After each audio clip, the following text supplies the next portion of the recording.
I am part of a community of volunteers that run the Edmonton Community of Practice, also known or affectionately known as Lean-YEG.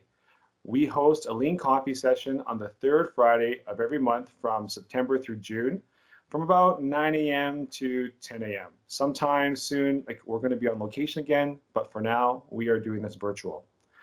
At our events, Lean practitioners meet to discuss and learn about our favorite topic, Lean in our community. Sometimes we have a structured, agenda-less, yet fun and laughter-filled conversation on Lean. And sadly, today is our last Lean Coffee of the season before we pause for summer. That said, we are so excited to capstone this season with a presentation on an easy-to-follow and practical application of Lean concepts in the field that will improve your project delivery process, and it will be delivered by the Vice President of Field Operations for the Linbeck Group. Now, if you're not familiar with the Linbeck Group, Linbeck is a Texas-based lean construction company offering CM, DB, IPD services, and at Linbeck, our speaker develops and leads high-performing field teams. He's responsible for improving safety, production, quality of field operations using Linbeck's Lean operating system. And he has a unique passion for Lean implementation, continuous improvement, and a ruthless pursuit of waste elimination within Linbeck's projects, teams, and overall organization. And last but not least, he is also the co-author of the Shingo Publication Award-winning book, The Lean Builder. It's a business fable written for field leaders and last planners to help them begin their Lean journey with respect to Lean implementation at the field level. If you've not read this book, this little black book of awesomeness, I highly recommend you read it. It's so good.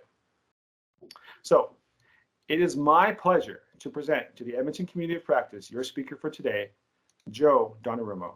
Off to you, Joe. Hey, Bill. Appreciate the intro and the kind words. I'm excited about the opportunity to speak with everyone for a few minutes today and share a bit of my passion, which is our men and women in the field getting the work done and creating efficiencies and flow and creating value for them.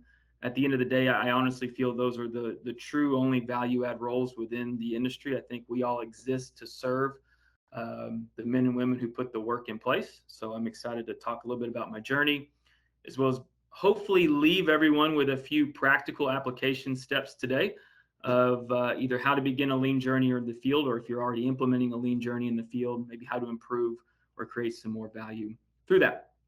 So with that, I'm going to share my screen.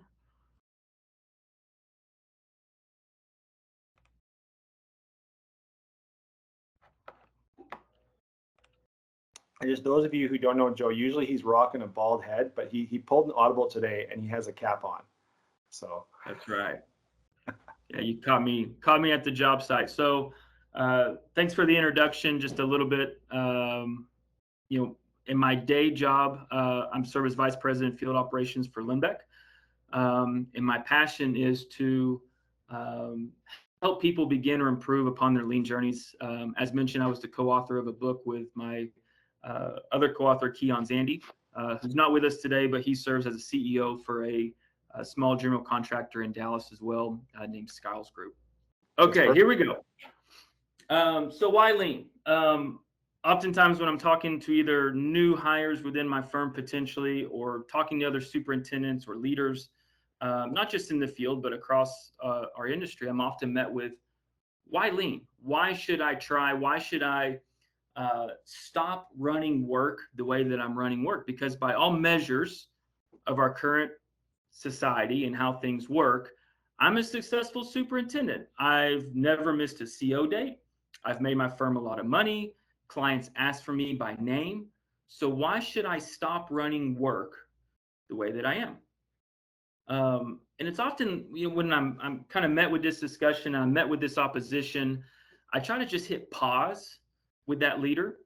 And I like to try to take the spotlight off of him or her and switch it over and focus in on the current state of our construction industry. And that's where I want to start with us today in our time together today. And let's maybe try to gain some common ground and consensus and agree upon that that's what we're seeing within our current state of the industry. And And then I'm going to circle back to that question of that why lean? Why should I try something new?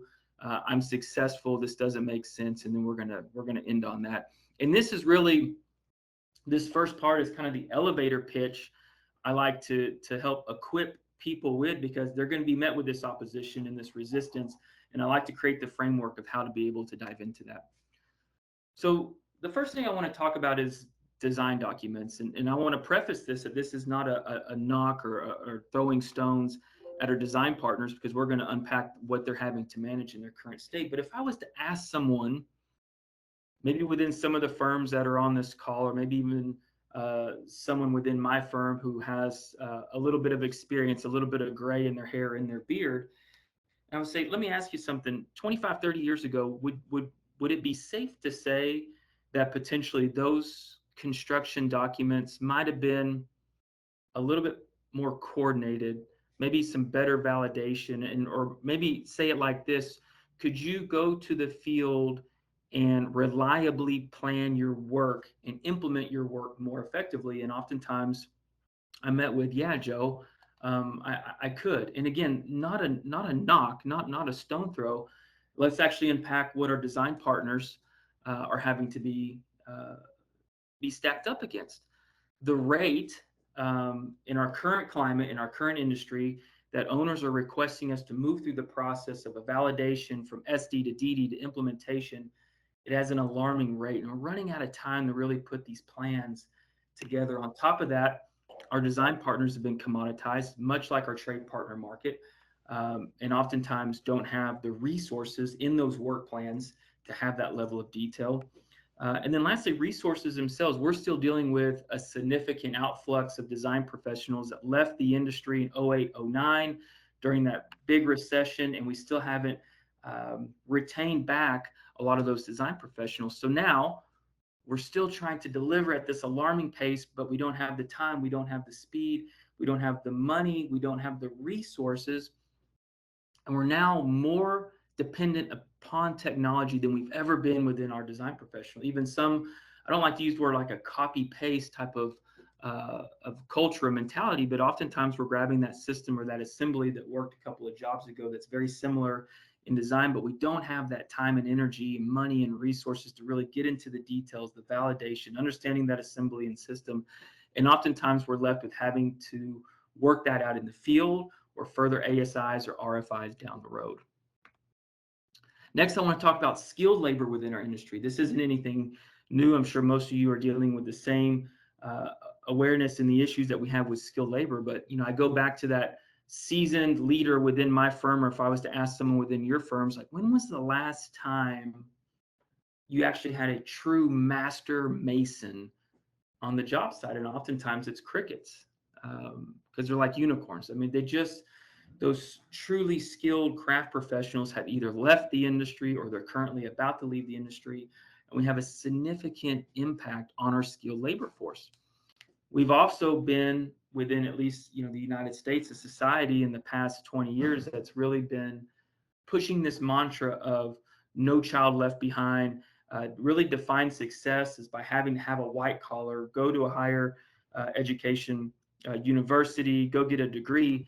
And we haven't made a craft work or a trade work profession appealing, and helping them to understand that there is a great quality of life that you can have and meaningful work by working in a craft profession. And that's something that we're still trying to overcome in our industry today. But the thing I always like to just land on here is there's no floodgate that's about to open within our industry, and we're just going to get this significant amount of trade resources coming in to our industry. And in fact, the problems and the issues that we're experiencing on our job site are just going to be exacerbated. They're going to continue to get worse and worse and worse before they get better.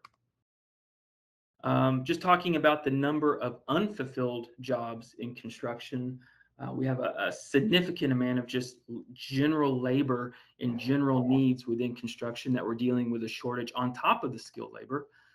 And next, I want to transition to trade partners. If you're a trade partner on this call, again, much like the design professionals, this isn't throwing stones, but I just want to unpack the reality. If I was to ask that seasoned leader within my firm, or maybe some of the firms on this phones, would it be fair to say that trade partners 20, 25 years ago would show up to your job, or would it be fair to say that they would show up more prepared, planned out, had a better understanding of how they're going to go execute the work versus today? And I would get chuckles and I would say, Joe, most of the time when a trade partner shows up to my job site, they've never seen the plans. They haven't had any time to plan. Half the time, I'm the one printing the documents off or giving them the link to Procore or BIM 360 for them to even have the documents to look at in the first place. And again, not a knock, but our trade partners are the ones who are having to manage this skilled labor shortage, just a overall lack of labor in general. They're dealing with general contractors who have no flow on their job site, and they're constantly getting bounced around between projects and having to go in, do an incomplete sequence or an incomplete scope, go somewhere else because there wasn't flow established, and then have to double back. Or, they're dealing with, they put a budget together, they're dealing with the current state of our industry, our supply chain, inflation, the projects aren't starting. So they had a work plan, they had a crew ready, but the job pushed 3 months. And now they have overlap. So now they're trying to do 2 jobs that were supposed to, have a nice stagger, and now they're on top of each other. There's a ton of different reasons. But the bottom line is our trade partners are having to manage a whole lot more with a lot less than they currently had to do in the industry. Then lastly, just talking about the workforce in the construction industry in our current state, we have 5 generations in our workforce. And what's really unique about this is we used to have a lot more structure and hierarchy around the types of roles and the positions you would see within the industry. But nowadays, it's not uncommon to see someone who's an executive type of leader who's in their 30s, who might have a senior superintendent reporting to them who's in their late 50s or early 60s. And what's unique about that is just the communication styles are so different. When certain demographics might like to be eyeball to eyeball handshake, while others want to have a phone call, others want to have an email, and now maybe it's a text message that's most comfortable. But we've never had to be an industry that was diligent in focusing on the way that we communicated. Why should we have focused on communication? That was probably like out of the 10 things we needed to focus on, like number 8 or 9, because we had potentially back 20, 30 years ago, the opportunity to have our design drawings were a little bit, we had the time, the energy, the resources, the people to have further validation and coordination. We had skilled labor on our job sites. We had plenty of general labor to go around. We had trade partners who had time to plan, to review drawings, to make a sequence in their mind of how they're going to go attack the work and show up prepared and ready to go. So because of all that, I go back to that leader who says, Joe, why should I try Lean? I'm successful. I've never missed a CO date. I've made my firm a lot of money. Clients ask me by name. This stuff's bullcrap. I don't need to do any of this. I'm fine. And then if I can gain some common ground and at least have some consensus and agreements on, the way that you're describing the current state, I've felt those same problems. I understand where you're coming from. Then I might ask that leader, when's the last time you just worked 50 hours a week? When's the last time you just worked 60 hours a week? Have you had to miss any of your family's events, any birthdays for your children? You look at our industry with the substance abuse problems, the mental health issues that we have. It's a very tough industry to make appealing for that next generation if we don't fix the problems that we have in our industry today. And I'm not saying that Lean is a silver bullet. You're going to go implement Lean and everything's going to be hunky-dory. You're just going to work 40 hours a week and everything's going to be great. That's not what I'm saying. But what I am saying, it is the best step towards bridging that gap in the dysfunction that we have in our industry and allowing you to implement work at a better level, to be able to do better work, to be able to elevate and not live in this reactionary firefighting type of mentality on the job sites in the field. And that's really what led Keon and I to write the book and to put together a practical step-by-step way of how to either begin a journey or even to begin upon it today. And that's how I kind of wanted to structure our conversation or the presentation today and talk about how to begin. I really want to spend a moment here to unpack this, because oftentimes I'll see like an operations leader or a VP go to a conference, go to a convention, they learn a little bit about lean, and then, yes, we're going to do this. This is what I want my firm to do. And they might go hire a consultant or get a coach in there, and they'll just dive into Last Planner system, and they'll dive into the tools and the principles without hitting pause and focusing on the people first. Because what I found in my experience, if you don't establish a culture, and I'm not talking about company culture, what I'm talking about here is a job site culture on that job site that's rooted in three things: trust, accountability, and mutual respect. That project team has no chance in successfully implementing Last Planner system over the course of that project. They're just not going to have the network and the connection and the behavior and the ties and the relationships, all of that soft, squishy stuff tied in, that they can even trust that trade partner to make that commitment that they're going to count on. So what I like to do is start by introducing three tools that allows you to cultivate trust, accountability, and mutual respect on a job site, that then gives you the building blocks to transition in to implementing Last Planner system. Towards the end of the presentation, I'm going to give a high-level outline of Last Planner system and maybe describe the difference between push versus pull. But today I really want to kind of start about where to begin, what are the first steps to start cultivating that culture that allows you to sustain and implement Last Planner system. So the first is a daily huddle. And the daily huddle is really the foundation that everything else is built off within, I think, is a system that allows you to cultivate that culture. When I first entered this industry, I wasn't running a daily huddle. I would run a once a week, I would call it a subcontractor meeting. And I would walk into the job trailer with a schedule that I created in a silo. I would throw the schedule down on the table, and like for the next hour and a half to 2 hours, I would then begin to go tell all of the trade partners who were in that meeting what they were going to be doing, what they were going to be working on. It wasn't collaborative. It wasn't engaging. There wasn't real effective communication taking place. And it never failed that we didn't have, true cohesive movement as a team working through that workflow. So now, by implementing a daily huddle, we have a lot more effectiveness in having that communication and collaboration, and then starting to build those relationships. So I want to first start talking about the rules and the logistics of how to have a daily huddle. And then next, I'm going to talk about what you talk about in a daily huddle. But first, let's talk about the logistics and the framework for how to have a successful daily huddle. So some tips and tricks. The first thing is, you have to keep this meeting short.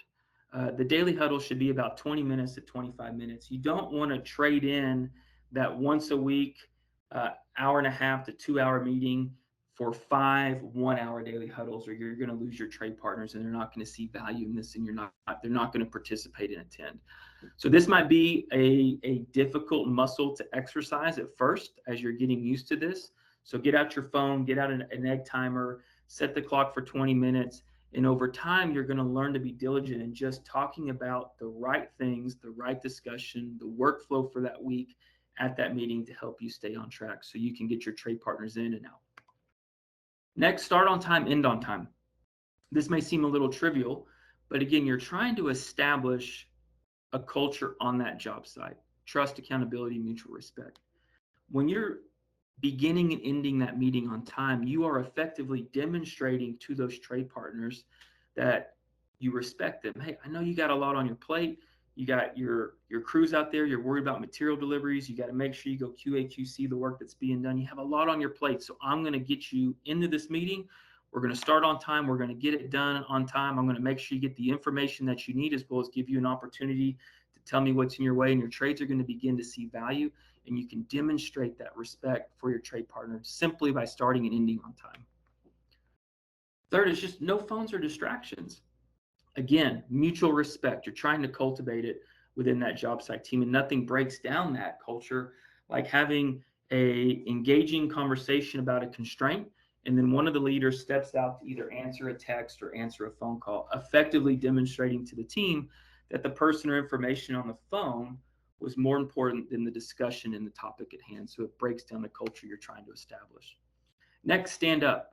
This one's low-hanging fruit. When the trade partners in the team standing up, they're likely to listen better, they're likely to be more engaged, and they're likely to have better collaboration and communication amongst the team, on top of keeping that meeting on time and working to keep it within that 20-minute time frame. I'm in Texas right now. It's about 105 outside. We like to have our huddles in the field, standing up. If we have them in the job trailers, oftentimes we got that cool, comfy job trailer. We got chairs. Everyone's sitting back, and they're likely to start slacking off and not leaning into the discussion and being engaged and listening to the topic and the conversations at hand. Number 5, get in a routine. If you begin to implement a daily huddle, get in the rigor of doing it daily.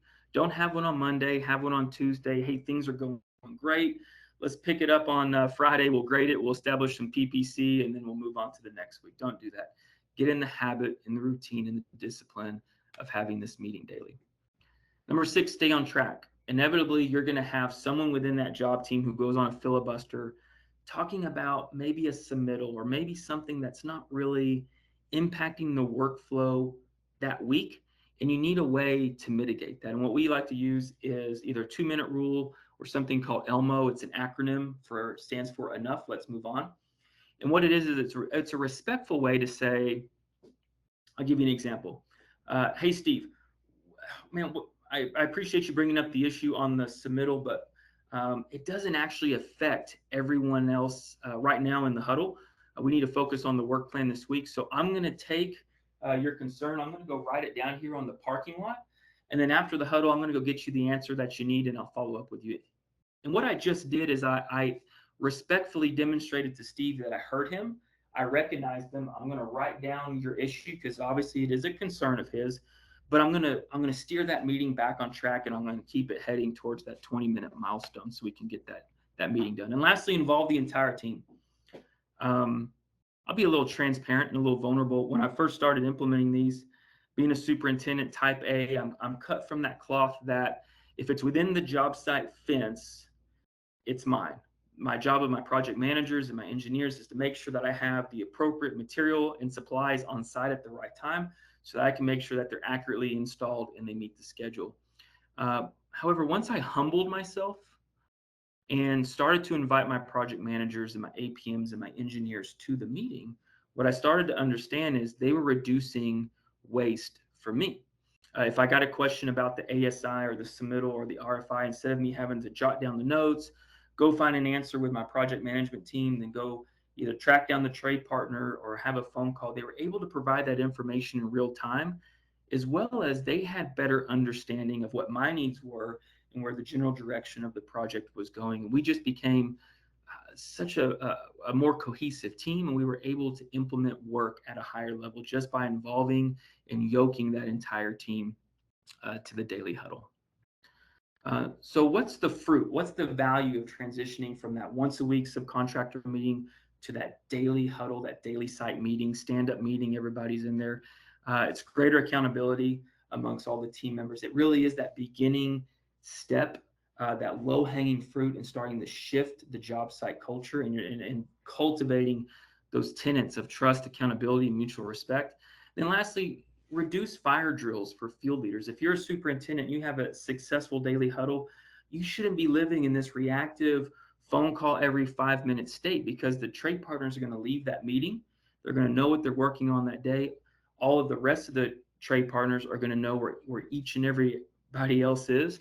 And they're already going to know that they voiced their concerns to the superintendent, and he's chasing down those issues and trying to go make those stoplights green so they can continue with their work the rest of the week. Okay, so that's play one of those 3 tools that we were talking about of how to build that job site culture. So first, within the daily huddle, I just kind of described what are the logistics, what are the bumpers to make sure you have an effective daily huddle, kind of the tips and tricks. And next, I want to talk about what do we actually talk about in that daily huddle to make sure that we have a really good meeting. The first thing is we want to make any of our communication within that huddle visual communication. So we're going to take floor plans, we're going to take elevations, we're going to take site plans, and we're either going to slap some laminate over them or a piece of poly, and we're going to give all of our trade partners Sharpie markers. And through the course of that huddle, the superintendent is going to be facilitating the meeting.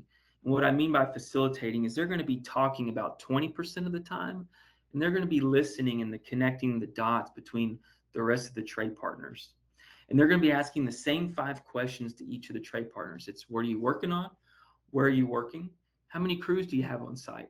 What are your constraints for the day or for the week? And then what material deliveries do you have coming up?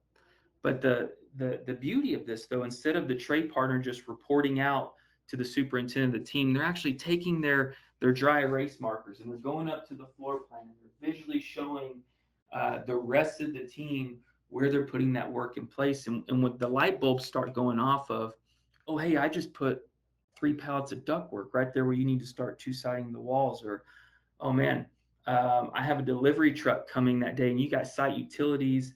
I didn't know that you were starting that early. And you just start to see these constraints and these snags come up just by simply talking about it in a visual manner. And it's so powerful to be able to communicate like that with the team, because most of our builders that are on a job site are very visual individuals and communicate more effectively in a visual manner. So here's some examples of what that looks like. The guy with the really awesome beard, his name is Steve. He is our millwork superintendent, and Steve is talking about sequencing, I think it was wet millwork, because we wanted to sequence all of our wet millwork first so we could get that going, so our mechanical, actually our plumbing and our electrical partners could start trimming out while we fall behind and do all the dry millwork in the uppers. And we take all of our floor plans, we map them up by phase, by zones, sequencing the way that we're going to flow through the building, because it helps just shore up that communication as a team when we're there in that huddle. Here's an example of one of Keon's teams doing the same thing, daily huddle, talking about the work, and there you have a good discussion happening between, looks like our mechanical trade partner, Cummings Electric, the electrical trade partner, and the superintendent there on that job site. Next is a material delivery board. And you might be thinking, man, again, Joe, that's kind of trivial. Why do we need to worry about materials? I'm assuming most of you on this call are familiar with the 8 waste, being within the community of practice there. But for me, like, the genesis of the 8 waste cycle and all the waste that we end up dealing with on a job site comes from having too much dang material on our job sites. And so what we just started doing is, just like making everything visual, we just created a board. And then we started asking the trade partners when we would fill out our weekly work plans, hey, what material deliveries do you have coming up this week? What I mean by a material delivery, something on a semi, something that's large, not just a pickup truck or a trailer. And we want to talk about what's being delivered, what time is it being delivered, what company's delivering it, what type of truck, where will it be unloaded, and how will it be unloaded. I can't tell you how many times I've had a load of material come to a job site and the trade partners haven't even thought through how they're getting it off the truck. They just assume they get the crane, or they just assume they could go borrow someone's Skytrack to take it off the truck, and we never vetted out those details. So for us, in order to eliminate that waste, we want our trade partners to identify that. And then as a leader, I can go cross-check that versus what's on the 2-week board, and I can make sure our deliveries are being facilitated just in time, and we're not bringing too much material on the site ahead of when we actually need it. Here's an example from some of our projects of what those material boards look like. So again, now we've talked about the tips and tricks of how to have a successful daily huddle. Now we've kind of talked about what do we talk about in the daily huddle, and then what's the value of communicating in a visual manner. It really improves that communication between all the stakeholders of the project, especially trade to trade. The team has a better awareness of project direction because we're visually showing the sequencing and the phasing, and the trade partners each identifying their work for that day as a team in front of everyone in that huddle. And then lastly, it facilitates more meaningful collaboration of those work activities. All right, so now we're to the third step, or the third tool that helps us establish that culture on a job sites, and it's the manner in which we manage constraints. I often like to start here with my previous state. Before we made them visual and before we put them up on the board, I get a call from a trade partner and say, hey, Joe, I got a concern. I got an issue. Can you come out in the field? And I put on my PPE. I go out there and I meet with that trade partner. I'd survey the situation. I understand really what's the root cause, what needs to be fixed here. Then I would call the trade partner who's responsible for fixing it or eliminating the constraint. Then the three of us would meet. We'd agree on a time frame of when the work was going to be resolved. And then me being the superintendent, I'd pull out my little superintendent Rolodex. I'd write down the issue, when it's going to be done. And then what I started to realize is all the ownership of making sure the constraint was resolved for the trade partner who originally brought it up lived with me. Like I was carrying the stress and the burden and the anxiety of making sure that that was done. So we just made a simple switch of, instead of those issues being in the constraints being tracked within my own little note card in my pocket, we just started tracking them as a team. We would talk about them at the daily huddle as a team. And we would identify what's the issue, who's responsible for resolving it, and not a company name or a firm name, but the actual leader who comes to that huddle, the last planner, and then what's the date it's going to be resolved by. And what we started to notice was amazing. Like the accountability levels shot through the roof, because the trade partners wouldn't want to come to the meeting knowing that they made a commitment 2 days ago to have a constraint resolved, and then having to show up and, instead of just reporting out to the superintendent that they didn't get it done, now had to look their peers in the eye, as well as the trade partner who brought up the constraint, that they didn't do what they said they were going to do in front of the team. And it just drove the accountability level through the roof and really helped yoke that team in that regard. So here's some examples of what those boards look like within our job sites. And again, what's the fruit? What's the takeaway of managing constraints as a team in a visual manner on a board, tracking the who, the do, and the when? It's a deepened accountability amongst those team members, especially trade to trade, a greater awareness of the root causes, and really understanding, okay, let's not fight the smoke on this, but what's the fire? Like, what's the real root cause? And let's go address that. And lastly, improved resolution speed. The trade partners are coming to the meeting. They're reporting out if the constraint's been resolved or not, versus all the ownership being on the superintendent, and the superintendent making sure that, yeah, this was done or not done. The team's actually able to self-report out. Okay, so we've made it through the first three tools. And I apologize if this is just really fast. Normally, this is about an 8-hour full day kind of workshop to take everyone through these tools. So I'm kind of hitting you with a fire hose approach. But if I was to leave you with one thing to take away, we want you to start with the people, the behaviors, the relationships. The superintendents that I see that have the most success with creating that job site culture of trust, accountability, mutual respects are the ones who can mix it up, can cut up with the guys and gals a little bit, who can have that soft skills and the awareness to kind of bring this team and yoke this team together. Then once that's established and once that team's grooving and you've had traction with these three tools, in my opinion, that's when I feel like the team is ready to take a step in the last planner system. So I want to start, or kind of end, I guess I should say, with a high-level overview of last planner system, and then specifically I want to talk about pool planning, not necessarily kind of the intricacies, because pool planning is, as you'll hear in a second, it's just one step in the last planner system. Oftentimes I see firms, construction firms, who think that, yeah, we're lean, we're doing that pool plan thing, we got stickies on the board, but you're really just doing one step of a holistic operational system called last planner system. But I want to talk about the difference between push versus pull, because it helps, I think, people really get their mind around what pool planning is trying to do. And then I think we'll end with our time there today. So if you're not familiar with the last planner system, I just want to unpack what it is. So within your firm, or if you've been on a job site, if you're not a general contractor, if you're an owner or a design professional, the first step of last planner is a master schedule.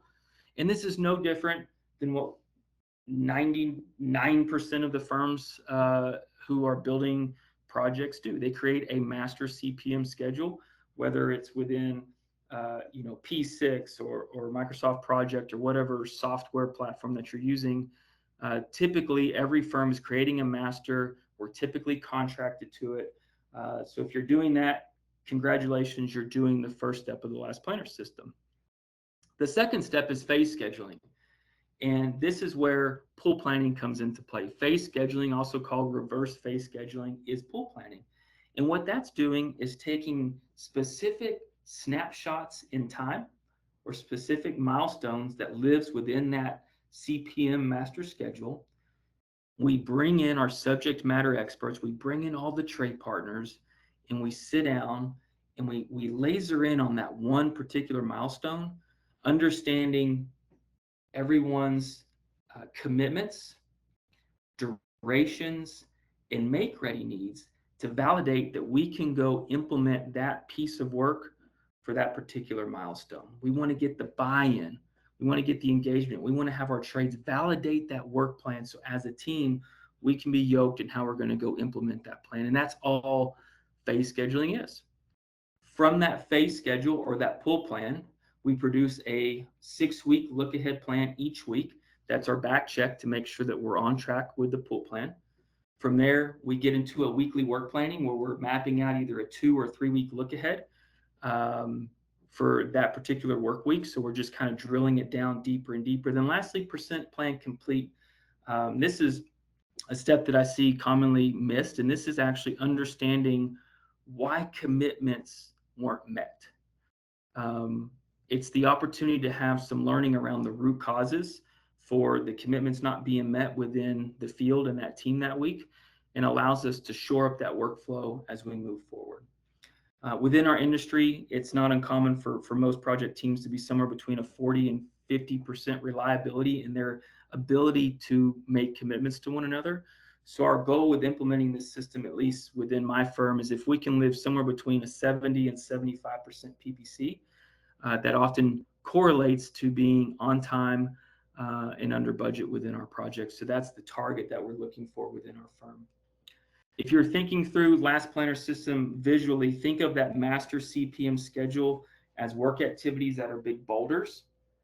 We then take it into a pool plan or that phase scheduling piece, and we break that boulder into big rocks. Then we go to our 6-week look ahead plan. We're taking those big rocks and we're breaking them into small rocks. And then lastly, when we get to the weekly work plan, we're then breaking those small rocks into pebbles and really getting granular in the commitments that we're planning for that week. So why use the Last Planner? What's the value? It removes silos. Instead of that senior home office scheduler or that client executive or someone creating the original master schedule that gets contracted with, and that schedule somehow making it through planning and then somehow through pre-con and then somehow on the project manager superintendent's desk for implementation, we want to create a schedule that has buy-in amongst the team and the trade partners. We get out of push and we replace it with pull, and what I'm going to get into that example here in a minute. It allows us to make reliable commitments to one another. We improve the project direction and flow because we have buy-in and continuity amongst the trade partners in the direction of how we're going to build the project. We create trust and accountability through implementing the system, especially through how we built that job site culture at the front end with the daily huddle and visual communications and constraint resolution as a team. And then lastly, it helps us to identify and address the root causes for incomplete work via that PPC or that percent plan complete. So where do teams go wrong?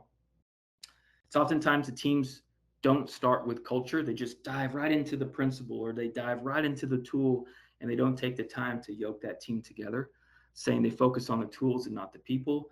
There can be a lack of training, especially pool planning. It's so nuanced. It really is a difficult thing to do. I always kind of joke, I've probably done did a pool plan here this morning. I think I've probably done a few hundred pool plans, and I guarantee about half of them stunk.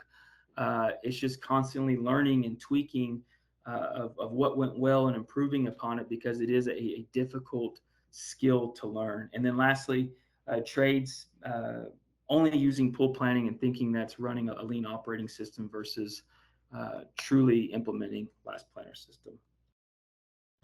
So I want to end with the difference between push versus pull to kind of help everyone get in that mindset of the value of pool planning. I'll oftentimes give an example of maybe filling up your car with gas. In a push environment, I would forecast based on my experiences where I would be going. So say I was going to fill up my car on Sunday, and I was trying to think about when I would need to fill up next. So based on my experience, I would forecast that I'm going to drive to the job site on Monday, might go to the home office on Tuesday, probably need to fill up on Wednesday, and then Thursday comes around and I got to go, thinking of it like that. But that's really not how we do it, right?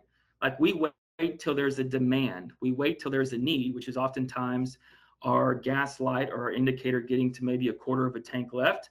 Maybe some of y'all wait for that little red light to come on that says you need to go fill up right now, but we're waiting on a demand or a pull to trigger us. That's no different than our project schedules. Oftentimes that CPM schedule, that master schedule is made by a home office scheduler or a senior PM or a project executive in a silo. And it's a push schedule. It's built off of their forecast, off of their experience of what they think it's going to take based on their last project or maybe 2 projects before that was similar to be able to go build that structure. But we want to break down and pull is really understanding the need of what's needed and when, and then being able to respond to that demand to allow us to create a better workflow for the project. So oftentimes where I really get people is talking about going to the airport for a flight. That helps most people think about working in that type of mindset of pulling back from the milestone to where we're going to be heading. So for this example, we're going to use a little activity card, very similar to what we use when we pull plans. So the activity is going to be the thing that needs to be done. The duration is going to be the minutes down there in the bottom left, and then the handoff. What has to be done in order for me to go complete this activity? So if I was to use an example of going to the airport, let's just say I finished a project, I got a couple weeks on my hands, I'm going to go to Hawaii and enjoy some R&R before the next project. And my flight leaves at 10 a.m. in the morning. And I want to understand, for the purpose of this example, when do I need to start packing my bag so I know when I need to be at the airport on time to get on my plane at 10 o'clock. So if I was to use the milestone of boarding the plane at 10 o'clock, the next thing that I would do in order to get on the plane at 10 is I would have to walk to the gate. And I gave myself 5 minutes to do this in duration. And as a handoff, I would need to get through security in order to walk to the gate. So I back it up. In order for me to get through security as my activity, which I gave myself 20 minutes, I need to go get my boarding pass and I need to check in. In order to get my boarding pass and check in, I need to park my car. I allotted myself 15 minutes to do that. In order to park my car, I need to drive to the airport. I gave myself 10 minutes for that. In order to drive to the airport, I need to pack my bag. I gave myself 30 minutes for that. And lastly, to begin, I need to pack my bag. It took me 20 minutes. And for the purpose of this example, that's where we're going to end. So we do a pull plan. If I added all those up, it would be 1 hour and 40 minutes. So if I needed to board the plane at 10, that means I'm leaving at 8:20 in the morning to be able to, or beginning the process at 8:20 in the morning in order to get my bag packed, to get in my truck, to head to the airport, to park, to get my boarding pass, to get to the gate, so on and so forth. But what happens if I slept in and it's now 8:45 and I can't go back in time? I have to figure out a way. Am I going to be able to still board the plane at 10? And oftentimes this is what happens within our job teams when they're pool planning. They'll do a pool plan and they'll realize, oh no, we don't have enough time. We should have started this 2 weeks ago. Do we go to the owner and say, sorry, we're going to have to delay the project 2 weeks. We can't meet it. No, we're going to have to go back and we're going to look at the handoffs and the sequences and really understand what opportunities do we have to go resequence, restructure. Maybe it's a Saturday. Maybe we're doing some different things in order to still reach that milestone. So if I was to use this as an example, instead of walking to the gate, I could run to the gate. I picked up 2 minutes. In order to get through, in order from getting a boarding pass and checking in, I could get an electronic boarding pass and carry my bag on. So I picked up 13 minutes there. I now have a 15 minutes total savings. And then lastly, instead of driving my car and parking, I could Uber. picking up another 10 minutes, and bingo, I saved 25 minutes and I'm still able to board the flight at 10 a.m. And that's the same thing that we're trying to accomplish with a pull plan. We just want to break down that milestone into the details of understanding the handoffs, the durations, the commitments, so that we can create a plan that's bought in, that's validated, and that we can move forward with. It's going to give us the greatest reliability we can to meet that project schedule. The CPM and the last planner system, in my opinion, they're not truly integrated. They support each other. They run in parallel, and that last planner system is validating that workflow that's been laid out in that CPM. So what's the value? Last planner system. It's a trade validated schedule of pull, not push.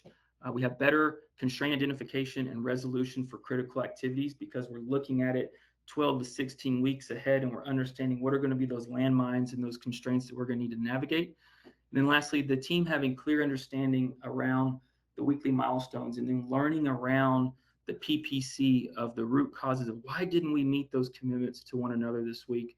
Why do we have a failure there? And then before we open it up for Q&A, I just wanted to throw out, I know one of the gentlemen threw up a picture of the book. The book is a simple step-by-step story. It's actually a business fable of two different superintendents who outline these principles of where to begin and how to transition into running a project based on lean tools and principles. It's called the Lean Builder. We also have a website that has blogs and podcasts and additional information, templates for your project. So if you're interested in any of that, please go to theleanbuilder.com, and you can find a lot of additional great resources to help you along the way with implementing a lean journey with respect to the field.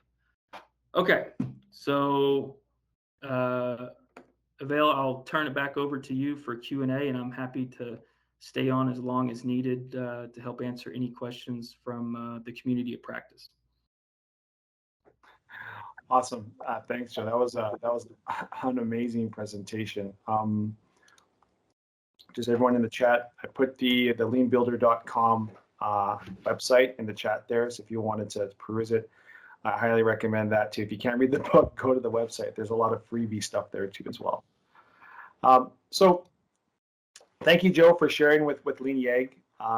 My key takeaway was your point about managing constraints, and that it's not so much about unlocking the constraint, but increasing the accountability amongst your team and increasing their learning cycles as they address root cause on that constraint, and it taps into the genius of your team, right? And so it's not just the site super or the project manager being Atlas holding the world. Like it's everyone kind of leaning in, to steal a phrase, to make sure that that project is successful.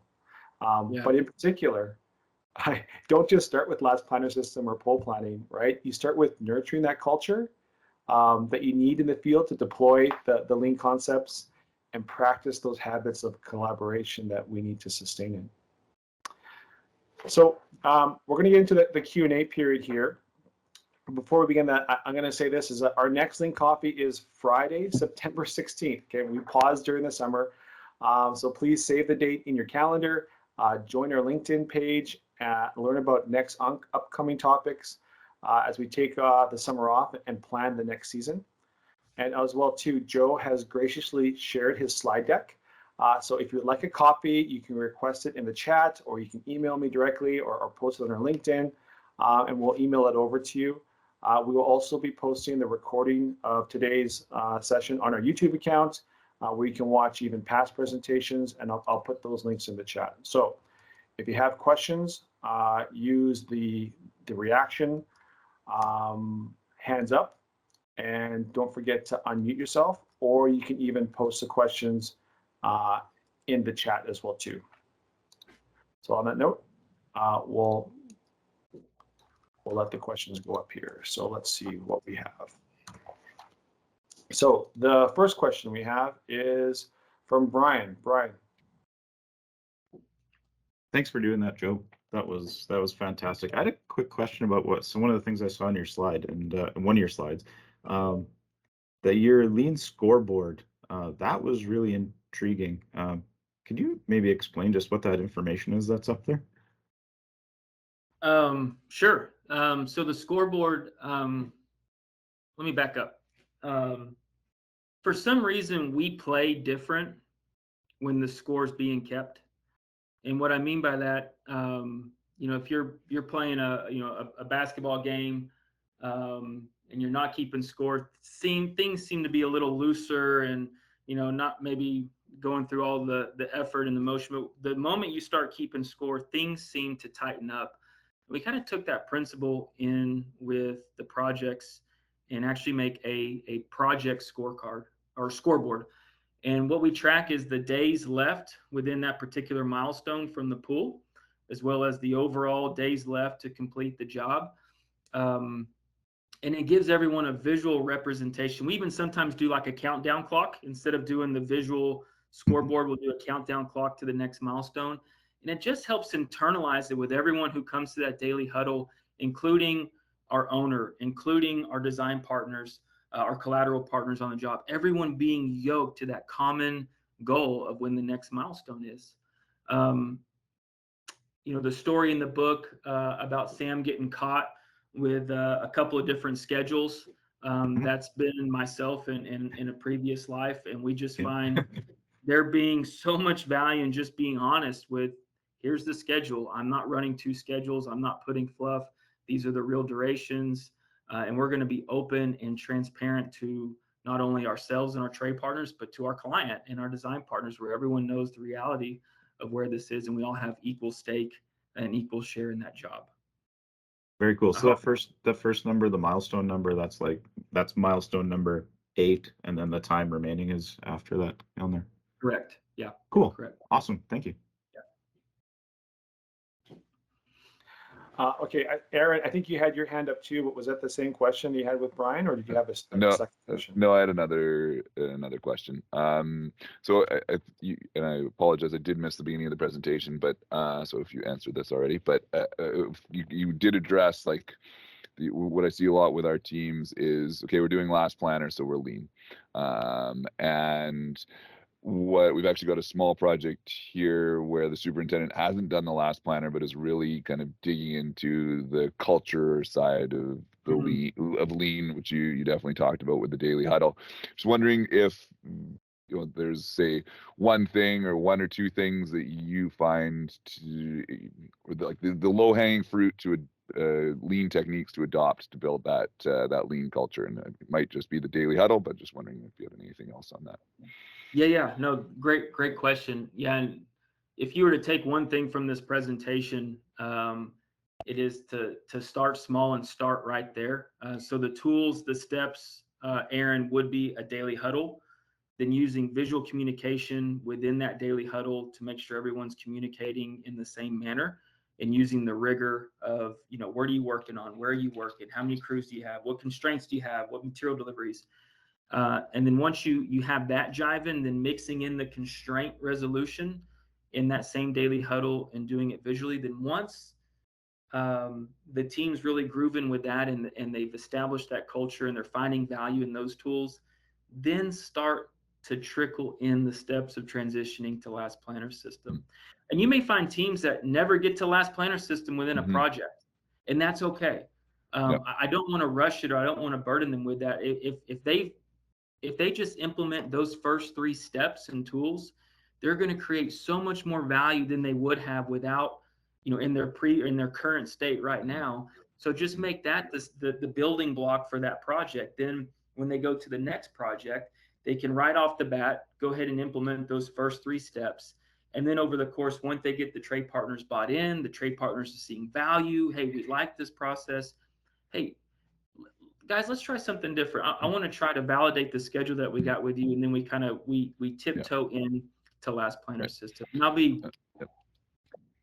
just to add nugget, and even I talk about just baby steps everywhere.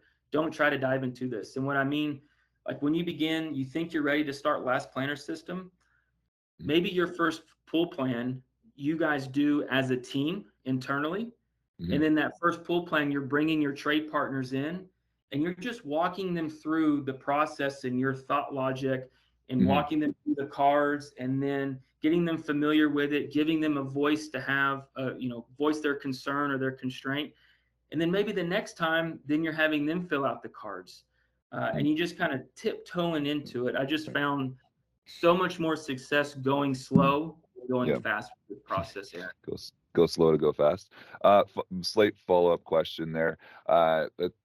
In terms of introduction, that makes a lot of sense at the, say, construction level. Do you have any tips on the design side in terms of, again, that's somewhere where we often just jump in with, we're going straight pull planning, anything to kind of dip your toe in the water? Yes. It is probably a lot more intuitive just to go pull plan to design milestones, and you don't really take the team or the work to become a cohesive team. But I would maybe start, instead of, if you have the opportunity to do a quick 10-minute check-in every day amongst all the stakeholders on the pre-con team, the GC team building it, the design team, of, hey, here's what I'm working on today. Does anybody need something? You'd be surprised, like, what comes out, the nuggets that come out of just a 10-minute check-in. If someone's saying, whoa, like, why are you designing for a permit set? Like, man, I really need to know the validation of what type of mechanical equipment we're coming, because I got a 46-week lead time on this chiller. Like, we got to get that thing released and bought now. Then we can go back and work on the permit. Like, it's like those types of, like, nuggets come out of just having a discussion for 10 minutes every day. So the same principles that we talked about. Yeah, absolutely. I mean, we have internal teams within pre-con that huddle every day. We have leadership teams that huddle every day. All the same things that I'm talking about with respect to a field team, you can go apply those in different areas of your business. Cool. Thank you. You bet. Yeah, especially, the harder part that is that you have those daily huddles and then it's crickets. Don't stop. That's fine. Just have the courage to say, cool, we're done, move on, and it's only 30 seconds, but have the habit to always meet every day. So, because that's where it kind of dies off with some teams I've seen, is that, oh, we had our daily huddles, but nothing ever came up. And then they let it down. And then lo and behold, a month later, boom, it blows up in their face. Hits them in the face. Yep. So do the daily huddles and just think of it like car insurance. I'm going to pay it every month, right? And hopefully nothing ever happens. Yeah, it's a good analogy. That's good. Awesome. Let's see. Does anyone else have any other questions that they have for Joe while we have him here? And he took his hat off too, so he's going full on. I don't think the air conditioner is working in this office, so I'm starting to sweat a little bit. Okay, well, Joe, thank you again for sharing with us, and thank you everyone for attending. And I want to make sure that everyone has like a very safe and pleasant summer, and please look forward to us in September when we start back up again. And it's just amazing that we're able to get you as our capstone session. I'm so stoked about it, and again, thank you again so much. So on that note, we are complete. I'll clap hands, and we're done. Take care, everyone. Appreciate it.